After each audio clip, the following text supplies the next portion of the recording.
क्या आप जानते हैं कि अमेरिका की हिस्ट्री का सबसे खूनी युद्ध किसी दूसरे देश के साथ नहीं बल्कि अपने ही लोगों के बीच हुआ था? इस युद्ध का नाम था अमेरिकन सिविल वॉर, जो 1861 से 1861 तक चला। इसमें अमेरिका दो हिस्सों में बंट गया था। एक तरफ थे नॉर्दर्न स्टेट्स, जिन्हें यूनियन कहा जाता था, और दूसरी तरफ थे सदर्न स्टेट्स, जिन्हें कॉन्फेडरेसी कहा जाता था। लेकिन आखिर एक ही देश के लोग एक दूसरे के खिलाफ क्यों लड़ने लगे? इसके पीछे सबसे बड़ा मुद्दा था स्लेवरी, यानी गुलामी। सदर्न स्टेट्स की इकोनॉमी कॉटन और टोबैको फार्म्स पर निर्भर थी, वहीं नॉर्थ में इंडस्ट्रीज तेजी से बढ़ रही थी। स्लेवरी को धीरे धीरे खत्म करने की मांग जोर पकड़ रही थी। जैसे जैसे अमेरिका में नए स्टेट्स जुड़ने लगे, वैसे वैसे ये सवाल और बड़ा होता गया, क्या नए स्टेट्स स्लेवरी की इजाजत देंगे या नहीं? यही विवाद धीरे धीरे इतना बढ़ गया कि पूरा देश दो हिस्सों में बांट गया। लेकिन एक इलेक्शन ने इस तनाव को जंग में कैसे बदल दिया, ये हम जानेंगे पार्ट 2 में।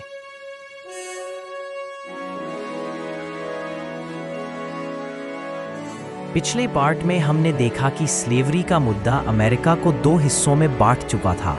लेकिन अब ऐसा क्या हुआ कि बात सीधे सिविल वॉर तक पहुंच गई? साल 1860 में एब्राहम लिंकन अमेरिका के प्रेसिडेंट चुन लिए गए। लिंकन स्लेवरी को नए स्टेट्स में फैलने के खिलाफ थे। हालांकि उन्होंने तुरंत हर जगह स्लेवरी खत्म करने की बात नहीं की थी। इसी वजह से 11 सदर्न स्टेट्स ने अमेरिका से अलग होने का फैसला कर लिया। उन्होंने कन्फेडरेट स्टेट्स ऑफ अमेरिका नाम का एक अलग देश बना दिया। लेकिन अमेरिका की यूनियन गवर्नमेंट ने इस अलगाव को कभी स्वीकार नहीं किया। फिर आया 12 अप्रैल 1861। कन्फेडरेट आर्मी ने फोर्ट समटर पर गोलीबारी शुरू कर दी। यही वो पल था जिससे अमेरिकन सिविल वॉर की आधिकारिक शुरुआत हुई। पूरे देश में लोग आर्मी ज्वाइन करने लगे। सबको लगा कि ये जंग कुछ ही हफ्तों में खत्म हो जाएगी, लेकिन किसी को अंदाजा नहीं था कि ये युद्ध 4 साल तक चलेगा और अमेरिका की हिस्ट्री को हमेशा के लिए बदल देगा। पार्ट 3 में हम देखेंगे इस युद्ध की सबसे खूनी लड़ाई और बैटलफील्ड की सच्चाई।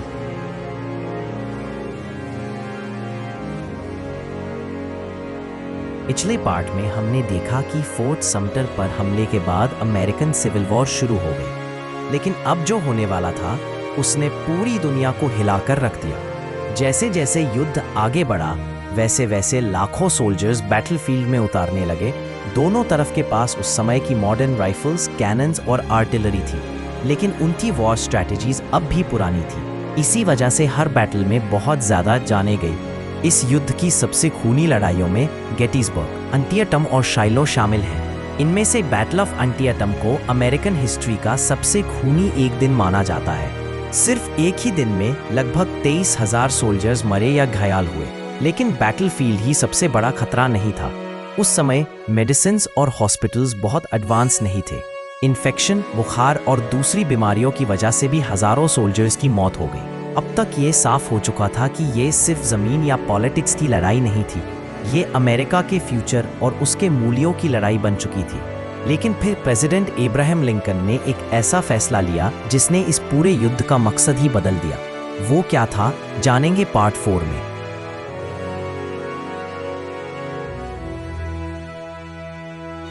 पिछले पार्ट में हमने देखा इस सिविल वॉर कितनी खूनी बन चुकी थी। लेकिन 1863 में प्रेसिडेंट एब्राहम लिंकन ने एक ऐसा फैसला लिया। लिंकन ने इमेंसिपेशन प्रोक्लेमेशन जारी की। इस हिस्टोरिक डिक्लेरेशन ने कन्फेडरेट कंट्रोल्ड एरियाज में एनस्लेव्ड लोगों को आज़ाद घोषित किया।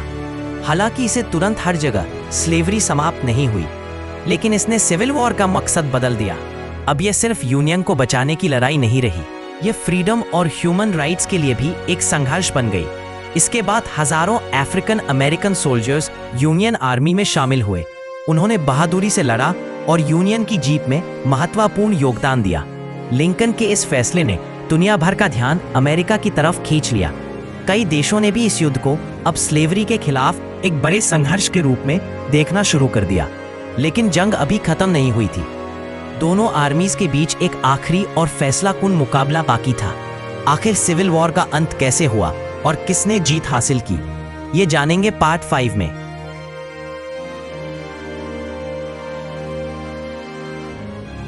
पिछले पार्ट में हमने देखा कि अब्राहम लिंकन के इमेंसिपेशन प्रोक्लेमेशन के बाद सिविल वॉर का मकसद बदल चुका था। अब सवाल था जीत किसकी होगी। 1865 तक कन्फेडरेट आर्मी लगातार कमजोर पड़ने लगी थी। यूनियन आर्मी ने कई बड़े शहरों, रेल रूट्स और सप्लाई लाइंस पर कब्जा कर लिया था। खाने की कमी, कम होते सोल्जर्स और लगातार हार की वजह से साउथ की सेना टूटने लगी। आखिरकार 9 अप्रैल 1865 को कन्फेडरेट आर्मी के कमांडर जनरल रॉबर्ट ई ली ने अपोमैटॉक्स कोर्ट हाउस में सरेंडर कर दिया। इसी के साथ लगभग 4 साल तक चली अमेरिकन सिविल वॉर का अंत हो गया। पूरे देश में लोगों ने राहत की सांस ली, लेकिन खुशी ज्यादा देर तक नहीं टिक सकी। सिर्फ 5 दिन बाद 14 अप्रैल 1865 को प्रेसिडेंट अब्राहम लिंकन पर गोली चला दी गई। अगले दिन लिंकन की मौत हो गई। अमेरिका ने अपना युद्ध तो जीत लिया था, लेकिन अपना सबसे महान नेता खो दिया।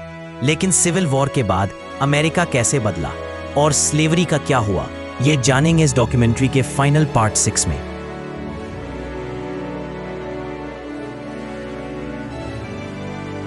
पिछले पार्ट में हमने देखा कि सिविल वॉर खत्म हो गई, लेकिन प्रेसिडेंट अब्राहम लिंकन की हत्या ने पूरे अमेरिका को हिला कर रख दिया। अब सबसे बड़ा सवाल था, इस युद्ध के बाद अमेरिका का फ्यूचर क्या होगा। अमेरिकन सिविल वॉर में 6 लाख से भी ज्यादा लोगों की जान गई और इसी वजह से इसे अमेरिका की हिस्ट्री का सबसे डेडली वॉर माना जाता है। वॉर के बाद 1865 में 13th अमेंडमेंट पास किया गया, जिसने स्लेवरी को पूरे अमेरिका में कानूनी रूप से समाप्त कर दिया। यह अमेरिकन हिस्ट्री का एक बहुत बड़ा टर्निंग पॉइंट था। इसके बाद शुरू हुआ रिकंस्ट्रक्शन एरा, जिसका उद्देश्य था सदर्न स्टेट्स को दोबारा यूनियन के साथ जोड़ना।